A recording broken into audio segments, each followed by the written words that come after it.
Welcome to Chris Cook for You too. We're moving toward New Year's, so I wanted to bring you my black eyed peas, the way I cook them, and I get some awesome flavor from these black eyed peas. And again, this is another one of my favorite dishes because I love black eyed peas. Now, the ingredients that you're going to need in order to make this dish is, of course, the black eyed peas. And here I have a 1 pound bag. A 1 pound bag is really 2 cups of black eyed peas. With 2 cups of black eyed peas, you're going to need 12 cups of water, because the ratio for black eyed peas is for every 1 cup, you need 6 cups of water. So this is 2 cups, you're going to need 12 cups of water.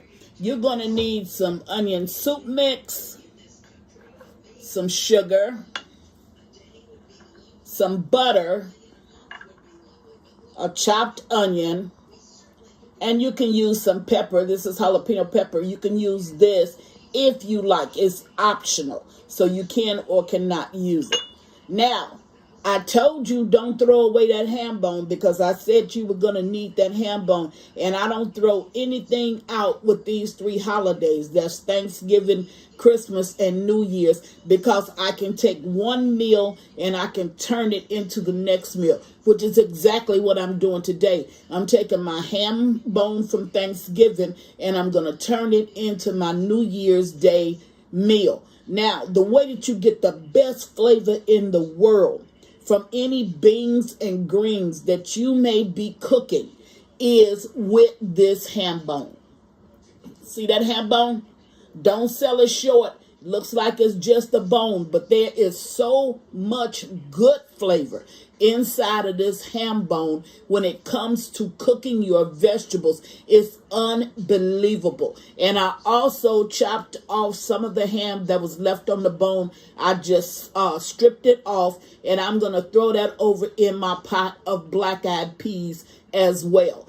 And here is my black-eyed peas. And what I did with that, you have to clean them.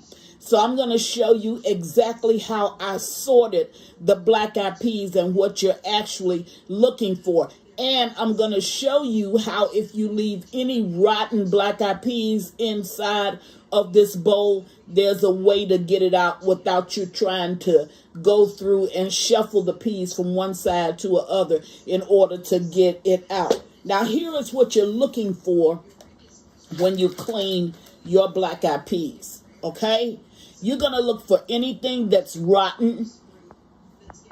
You're going to look for little rocks. Yes, inside of your black-eyed peas, you will have little rocks. You're going to look for half peas, broken peas, rotten peas. All of those peas you discard. Those you don't need. So you pick through them. You just lay them out. You sort through them. You get all of these out. Now, if you miss some and you leave some, I'm going to show you how to get the rest of them out. So right now, I'm going to meet you at the sink. Be right back. Okay, now I'm at the sink, and this is the way that you can actually see which peas are no good. You're going to give this a little bit of a stir. But any peas that come and rest at the top, those peas are no good. Okay? Look at that. If you can see over inside of this bowl, I had 2 peas that rest at the top. That one and that one. And they're no good. So I'm going to take those out. Now, this does not work with half peas. So that's why you want to go ahead and you want to clean, you want to sort through them and get it out. But anything else that rests at the top, they're no good. So I'm going to go ahead and pour the water off of this. And I did not soak these peas, but you can soak them. If you soak them like overnight or maybe 2-3 hours, that's just going to cut your cooking time, which means you cook them less time because they've already started to actually explode a little bit, because that's what they do. They're going to increase in size, but you don't have to do it. There, I got one more up at the top. Take it out. Okay, so I'll go ahead and pour this water off and I'll meet you at the stove. Be right back. Okay, you can see I've already started to pre-boil my water or pre-warm my water. That you don't have to do. I just went ahead and did it for the sake of time. So it's at this point that I'm going to go ahead and add in my onions, and that little bit of green that you saw was that jalapeno pepper that you saw me have sitting on the side. I'm going to go ahead and add in, it's 2 tablespoons of butter. Now I'm telling you, this makes a perfect pot of peas. If you do it exactly like I'm telling you to do it, you don't even have to be able to cook, and you still going to get an excellent pot of peas. I'm going to take maybe about 1.5 tablespoons of this onion powder. It's just onion soup mix. If you got it, you can use it. If you don't, it doesn't matter. It's just going to add a little bit more flavor. I'm going to take that. That is 1.5 tablespoons of sugar. I'm going to go ahead and add that into my pot as well. Now, this is the part that's going to make these peas excellent. My ham bone. In goes my ham bone. Now, my ham bone is already cooked, so I don't need to cook it. What I want to do is I want to get the flavor from this ham bone, and I want to take off the meat that's left, the little bit of meat that's left. I want that to fall over into my pot because I want to get as much meat with a spoonful of beans or black-eyed peas as I possibly can. Now, these are just the little chunks of meat that I stripped from my ham bone. I'm going to go ahead and put that down over in my pot. I want to tell you something else about these black-eyed peas, because I do have a black-eyed pea recipe online, but I do have to remove it. So I'm going to remove it tonight. When I add this recipe to the channel, I'm going to remove it because we have to take out all old and outdated recipes according to YouTube. So make certain that you go back. If it's an old video that you want to keep, I would advise you to save it. I'll save as many as I can, but if I can't save it, I can't save it. So I would advise you to go ahead and try to save it. But I want to let you know that the ham has a little bit of salt in it because it's been cured. That little bit of salt that's in the ham is not going to make a difference one way or another. I do not, and I would advise you, do not add salt to your beans and to your peas because that's what splits it. Have you ever gotten a pot of beans or prepared it and they all split up? They look like mush. Well, what does that is the salt. So you don't want to add any salt to your pot until the very end. The little bit that you're going to find in that meat is not going to make a difference. But if you're putting like a tablespoon of salt or a teaspoon of salt, too much salt. You don't want to do that. Now I'm going to go ahead and put in my black-eyed peas. And I'm going to let these cook about 1 hour and 30 minutes until they're done. You got a medium-low heat.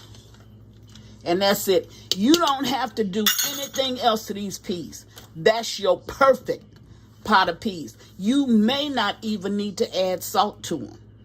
So when they get done, you can go ahead and taste them to see if that's what you want to add to it. And these are supposed to be my New Year's Day peas, but they'll probably be gone sometime tonight, knowing me. So I'm going to put my top on it. I'm going to tilt it. And I'm going to let this cook. This is going to be an excellent and perfect pot of black-eyed peas, okay? Don't sell that ham bone short. I'll be back to you maybe halfway through, and then I'll see you at the end. Be right back.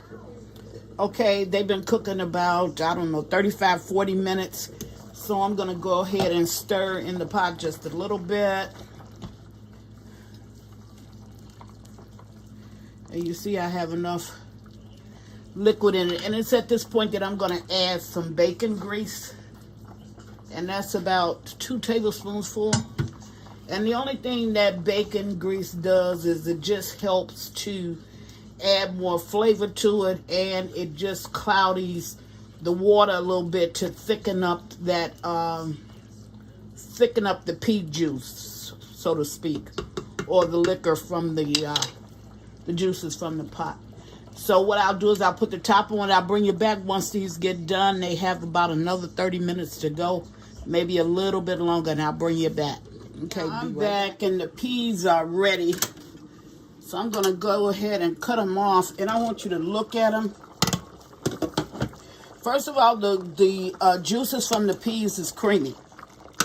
You can look at it and tell that, but look at them. My beans did not burst open. And that's what you want. You do not want your peas. See how whole my peas are? You don't want them to split down on you. So I'm going to go ahead and dish up a bowl of them, just so you can see what they look like. And I'm going to put a little bit of these ham pieces down over in the bowl.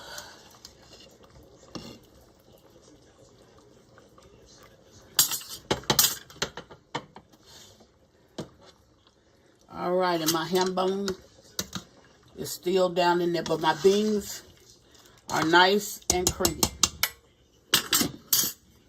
Okay, here you have it. These are your peas for New Year's Day. I think if you try this, you are truly going to enjoy it. My peas stayed whole. I got pieces of ham pieces down over in it, and a little bit of the onion. You can see it kind of peeping through. Okay, that's what I have for you tonight. I wanted to make those New Year's Day black-eyed peas for you. Happy holidays, happy New Year's. As always, thank you for watching. Chris Cook for you too. Don't forget to share this video. Bye.